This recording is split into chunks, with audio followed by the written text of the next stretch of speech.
अस्सलामुअलैकुम। तो आज हम देखेंगे हज के टाइप्स। उसमें से तीन टाइप्स हज के हैं। सबसे पहले हज किरान, फिर हज इफ़राद और हज ए तमत्तु। हज किरान के बारे में हम जानेंगे। तो हज किरान यानी सबसे इसमें दो तरह हज और उम्रा दोनों साथ में रहता है। तो आपको आप जब जाएंगे प्लेन में तो उसके पहले हज किरान की नियत करना है, एहराम पहनना है। और एहराम पहनने के बाद आपको उम्रा करेंगे। उम्रा करने के बाद आप एहराम के अंदर उम्रा पूरा होने के बाद आप एहराम में ही रहेंगे, इस तरह इसमें बताया है।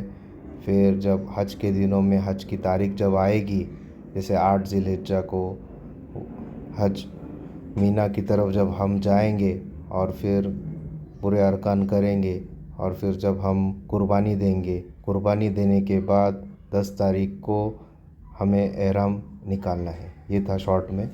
सेकंड टाइप है हज तमत्तु, जो ज़्यादातर हमारे इंडिया के लोग या जो मक्का हरम के बाहर रहते हैं वो तमत्तु करते दूसरे कंट्रीज़ में। तो सबसे पहले हम एहराम पहनेंगे। इसमें वो सिर्फ उम्रा का एहराम पहनेंगे और उम्रा करेंगे, उम्रे की नीयत से उम्रा करेंगे। फिर उम्रा होने के बाद उम्रा एहराम रिमूव करेंगे। फिर जब हज के दिनों में वापस हज का एहराम पहनेंगे और 8 ज़िलहिज्जा को हज का एहराम पहनने के बाद हम पूरे हज के तमाम अरकान करेंगे, हज करेंगे। हज करने के बाद जब 10 ज़िलहिज्जा को शैतान को कंकर मारने के बाद हम कुर्बानी करेंगे। और कुर्बानी करने के बाद हम कुर्बानी करेंगे और कुर्बानी करने के बाद फिर हम एहराम रिमूव करेंगे। तो ये था हज तमत्तु इसमें। और अभी तीसरा है हज इफ़राद। जो हज इफ़राद यानी जो हरम के तरफ में जैसे मक्का में रहते हैं उनके लिए हज इफ़राद ज़्यादातर वो लोग करते हैं, क्योंकि वो पहले वो हज का तो सबसे पहले 8 तारीख को डायरेक्टली वो उम्रा न करते हुए अपना हज की नीयत से हज का एहराम पहनेंगे और एहराम पहनेंगे। एहराम हज का पहनने के बाद वह तमाम 8 हज के पूरे अरकान करेंगे। अरकान करने के बाद एहराम निकाल देंगे। उनको कुर्बानी नहीं होंगी, हज इफ़राद को कुर्बानी नहीं है। ये थे 3 टाइप के हज। तो हज किरान में हमने जाना कि हमें पहले हज और उम्रा और फिर हज, ये 2 चीज़ें करना है। तो इसमें हज किरान में हम वो दुआ पढ़ेंगे और हज किरान की जैसे कि हम हज किरान कर रहे हैं और हज इफ़राद के अंदर और हज तमत्तु के अंदर ये दुआ पढ़ेंगे, अल्लाहुम्मा लब्बैक हज्जा। अगर हमें हज किसी और के बिहाफ में करना है यानी हज बदल, तो ये दुआ पढ़ेंगे और उनका नाम लेकर यहाँ पे पढ़ेंगे। तो सबसे पहले हम मीना में जाएंगे, जैसे मस्जिद और हरम से मीना की तरफ रवाना होएंगे हज के दिनों। मीना में जाने के बाद मीना इस तरह दिख रहा है, जैसे आप यहाँ पे फ़ोटो में देख सकते हैं। ये पूरा मीना के टेंट से इसमें रोड नंबर और पोल नंबर हमें याद रखना है। मीना के टेंट के अंदर 300 से 350 लोग एक जगह रहते हैं। हम हमारे अजीज़िया या जहाँ पे अब हमारा होटल है वहाँ से मीना की तरफ जाएंगे 8 ज़िलहिज्जा को। तो मीना के अंदर हमें 5 वक्त की नमाज़ पढ़नी है। तो उसमें से हम अगर ज़ोहर को पहुँचते हैं 8 ज़िलहिज्जा को, तो हमें 4 ज़ोहर की नमाज, असर, मगरिब, ईशा और फजर पढ़ना है और फिर अरफात के लिए निकलना है। और हमें फजर के बाद ही मीना के लिए निकलना है। अगर ये सुन्नत है, ज़्यादातर रात मीना में ही गुजारना है। हमें खाना वगैरह सब टेंट में मिलता है। तो जब हम दूसरे दिन अरफात के लिए जाएंगे तो अरफात का ये ग्राउंड देख सकते हैं आप।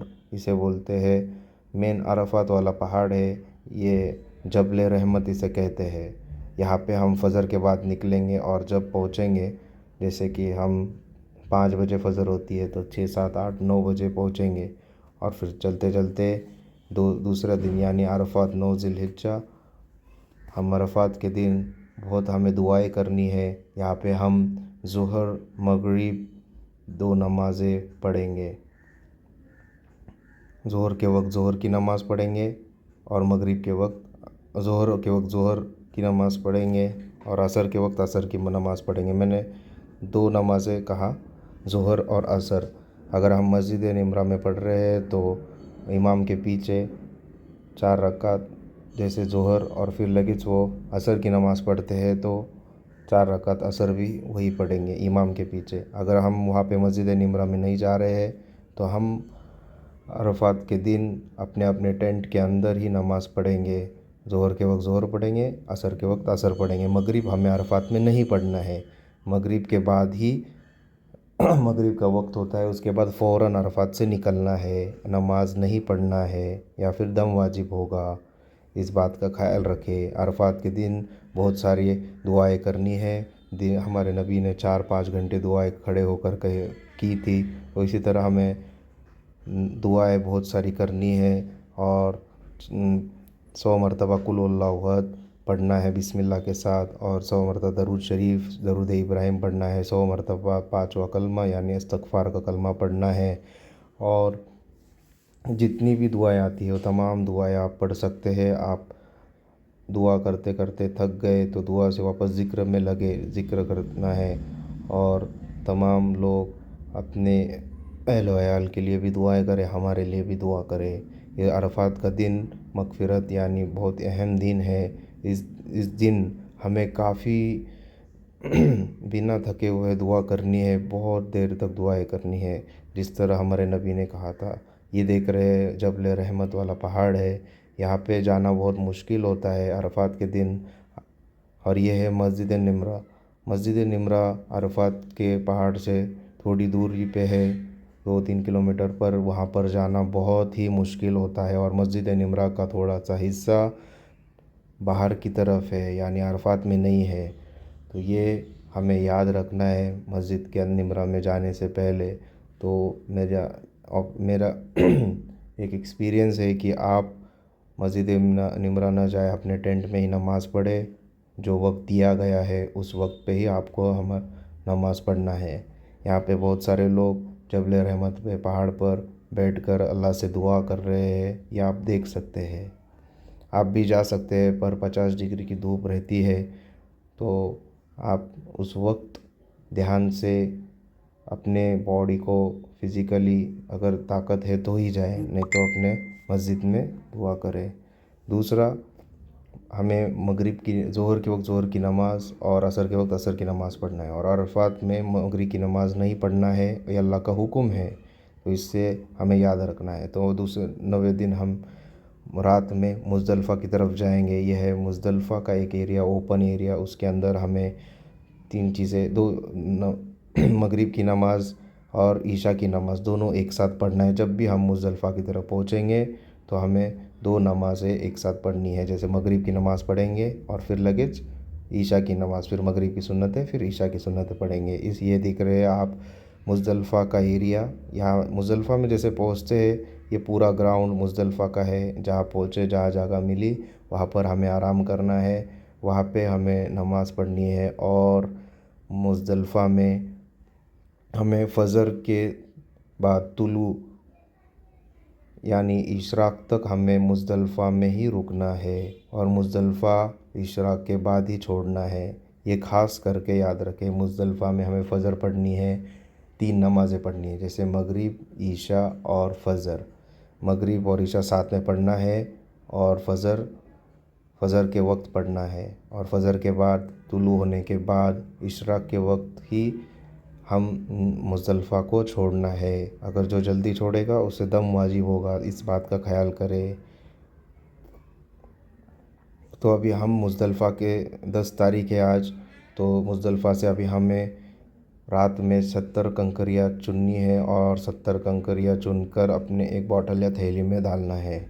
उसे धो के अपने चने के दाने के बराबर हम कंकर चुनेंगे और उसे बॉटल में रखेंगे। ये पूरे हमें जमा करने हैं। मुज़दलिफ़ा में टॉयलेट की बहुत गर्दी होती है, तो उस हिसाब से टॉयलेट के पास ही अपना टेंट अपनी जगह जमा करें। और अभी हम यहाँ देख रहे हैं मुज़दलिफ़ा से जमरात की तरफ हमें जाना है। तो ये एक लंबा सफ़र है। उधर से हम जमरात की तरफ मुज़दलिफ़ा से रात में हम निकल के जमरात की तरफ जाए। जमरात पर जाने के लिए वक्त यहाँ पे आपको 3 शैतान दिखेंगे, जैसे स्मॉल, मिडल और बड़ा। जैसे छोटा जो एक दरमियानी और बड़ा शैतान। जब हम जाएंगे तो पहले हमें छोटा शैतान दिखेगा, फिर दरमियानी, फिर बड़ा शैतान। तो 10 ज़िलहिज्जा को हमें छोटा नहीं, मीडियम नहीं, और बल्कि बड़े शैतान को 7 कंकर ये मारना है, जैसे अल्लाह ताला को राज़ी करने के लिए और शैतान को ज़लील करने के लिए। ये नियत करना है शैतान को मारते वक्त, और हमें फिर शैतान को 7 कंकरियाँ मारने हैं। बड़े बड़े जमरात को 7 कंकरियाँ मारने, जैसे आप यहाँ पर देख सकते हैं। फिर उसके बाद जब अगर हमें कुर्बानी की तरफ जाना है, अगर हम कुर्बानी से फ़ारिग हो चुके हैं, तो हमें हमारे बाल कट करना। कुर्बानी होने के बाद हमें अपने बाल मुंडवाना है, यानी पूरे कट करना है। इस तरह आपका एहराम निकल जाएगा। एहराम निकलने के बाद अगर हो सके तो हमें बाल कट करना है। वुमेन को एक लाइन, एक 3 सेंटीमीटर या 2-3 सेंटीमीटर, एक उंगली के राउंड के बराबर बाल कट करने हैं, और मर्द हजरात को पूरे बाल मुंडवाने हैं। और इस तरह आप पूरे बाल कट करने के बाद आप एहराम की पाबंदियों से छुटकारा पा सकते हैं। इस तरह आपको एहराम की पाबंदियाँ ख़त्म हो जाएंगी, और फिर आप तवाफ़ ज़ियारत चाहे तो उसी वक्त जाके कर सकते हैं। नहा धो के आपको तवाफ़ ज़ियारत करना है। ये जो अहम है, हज का एक मेन फ़र्ज़ है। तो अगर उस दिन थकान नहीं होंगी, आप कर सकते हैं तो उस दिन कर सकते हैं। तो यहाँ पे आप मैप में देख सकते हैं, तवाफ़ ज़ियारत करने के बाद आपको सफ़ा मरवा की सही भी करना है। ये हज का वाजिब है सही करना। तो इस तरह आपका पूरा काम उस दिन का हो चुका। एक हम 12 तारीख और 11 तारीख और 12 तारीख या 10 तारीख, 10, 11, 12, इन तीनों में कभी भी 12 तारीख के असर की नमाज़ के पहले हम तवाफ़ ज़ियारत कर सकते हैं। देखो, आप यहाँ पे देख सकते हो, उसी दिन आप अपना तवाफ़ ज़ियारत कर सकते हैं, दूसरे दिन भी कर सकते हैं, 11, 12 दोनों दिन। और उसके बाद आपको 3 दिन तक शैतान को कंकर मारना है। तो ये हमें याद रखना है कि तीनों शैतान को 11 तारीख, 12 तारीख और 13 तारीख की भी हम शैतान को कंकरियाँ मारना सुन्नत है। जो हजरात 12 तारीख के शाम तक रुक सकते हैं वो रुक जाए, और 13 तारीख की शैतान को कंकरियाँ मार के ज़वाल के बाद, यानी ज़ोहर के वक्त के बाद ही आपको शैतान को कंकरियाँ मारना है। यहाँ पे आप देख सकते हैं, मीना से हम शैतान को कंकर मारने जाएंगे 11 तारीख को। ये देखो, ये है शैतान का जमरात यानी शैतान को कंकर मारने की जगह। इस तरह शैतान का पिलर है, और ये एक छतरी है। इस तरह हमें कॉर्नर पे आना है और शैतान को कंकर मारना है। जैसे यहाँ पे लोग देख सकते हैं, नज़दीक आके मार रहे हैं। हमें वो खड्डे के अंदर जाना ज़रूरी है, कंकर खड्डे के अंदर जाना ज़रूरी है। जैसे हम पहले छोटे जमरात को मारेंगे, फिर बड़े, फिर उसके बाद सबसे बड़े जमरात को मारेंगे। तो इस तरह 7 कंकरियाँ हर जमरात को मारना है। ये है 11 तारीख, यानी हमें 21 कंकर इस दिन मारना है। तीनों, ये पहले स्मॉल जमरात यानी छोटे जमरात को 7 कंकर मारेंगे। फिर इसके आगे दुआ करेंगे साइड में रुककर। फिर दरमियानी जमरात को 7 कंकर मारेंगे, फिर दुआ करेंगे। और फिर तीसरे यानी बड़े जमरात को कंकर मारेंगे, 7 कंकर मारेंगे अल्लाह को राज़ी करने के लिए और शैतान को ज़लील करने के लिए। ये आप दुआ कर सकते हैं। और इस तरह तीनों जमरात को कंकर मारने के बाद आप मीना की तरफ जा सकते हैं, और मीना में रात गुजारना सुन्नत है, तो इसलिए आप मीना में ही रात गुजारें, ये ज़रूरी है। और जमरात से जाते वक्त अपना मीना का टेंट का लोकेशन जो पहले से ही अपने फ़ोन में सेव करके रखें, क्योंकि बहुत सारे लोग भटक जाते हैं। अब 12 तारीख को भी हमें सेम सुबह ज़ोहर के बाद ज़वाल के वक्त हमें 21 कंकर सेम जिस तरह हमने बताया था उसी तरह तीनों शैतान को कंकर मारेंगे। पहले छोटे जमरात को मारेंगे, फिर दरमियानी, फिर बड़े जमरात को मारेंगे।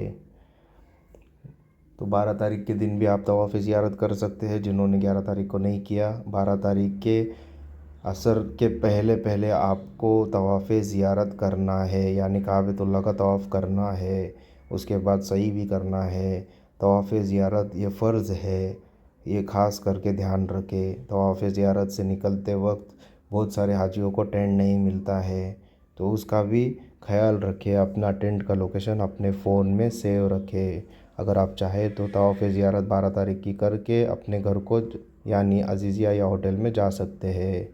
और 13 तारीख की जमरात को अगर हमें 13 तारीख की को अगर हमें 13 तारीख को भी शैतान को कंकर मारना है तो हम शैतान को 13 तारीख की भी मार सकते हैं। उसके लिए आपको 12 तारीख की रात मीना में गुजारना है और फिर 13 तारीख को ज़वाल के बाद कंकर मारने के लिए जाना है।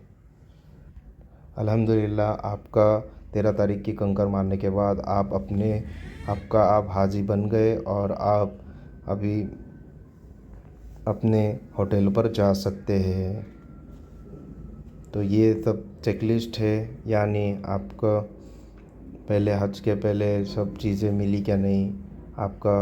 अगर आपको हज करना है तो उसके लिए पासपोर्ट रेडी है क्या नहीं। 6 महीने पहले उसका वैलिडिटी चाहिए, 1 साल तक की ये चेक करना है। आपने वैक्सीनेशन लिया क्या नहीं, क्या आपने सबका कर्ज़ दिया है क्या नहीं। ये सब चीज़ें, तमाम चीज़ें हमें अपने हज को जाने के पहले सब क्लियर करना है। इस बात का ख़ास करके ख्याल करें। हज उन लोगों पे फ़र्ज़ है जो हज को जाने की ताकत रखता हो, फिज़िकली भी और फाइनेंशियली भी। तो इन बातों का ख्याल करें। इसके बाद ये चेक आइटम से जो आपको हज के वक्त लेकर जाना है अपने साथ, मेडिसिन्स, ये चीज़ें हैं जो आपको एहराम की हालत में नहीं करना है। परफ्यूम नहीं लगाना है, साबुन वाला खुशबू वाला साबुन नहीं लगाना है, किसी न हाथ नाक बाल किसी तरह के बाल नहीं कट करना है, खुजली नहीं करना है, सर पे ढाकना नहीं है। मर्दों और औरतों को चेहरे पे कोई नकाब या फिर किसी चीज़ का टच नहीं होना ज़रूर देना है। और फिर कोई चीज़ें अपने बॉडी यानी चेहरे पे नहीं लगना देना है। ऐसे बहुत सारी चीज़ें हैं, आप फ़िक्र करें जितना हो सके। और लास्ट में सदका भी दे, हो सके तो एकदम भी अपनी ओर से ज़रूर दे। शुक्रिया।